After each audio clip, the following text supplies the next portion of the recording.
Čia nepagėdavimų koncertas, nepasirinksi iš kur smūgiuoti. Yra taškas nurodytas, iš to taško turi atlikti smūgį. Galima tikėtis sėkmingo smūgio. Na, ribokas Savėnas, žiūrėsime. Nespėliokime kuris. Pažiūrėkime šį standartinį epizodą ir pažiūrėkime, kuo jis pasibaigs.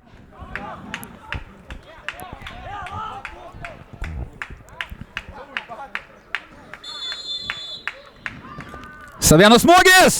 Skersinis smūgis! Skersinis įvartį! Įvartis! Įvartis! 1-1! 1-1, mėly žiūrovai! Pagaliau teisybė triumfavo. Nors ir 1-1 nėra dėsningas rezultatas. Turėtų būti mažiausiai 5-1, tačiau 1-1 geriau nei 0-1.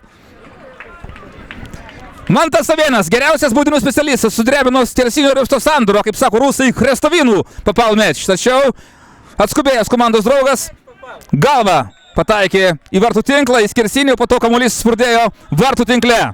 Fantastika! Dabar palaikome Panevėžį! Palaikome! Panevėžį!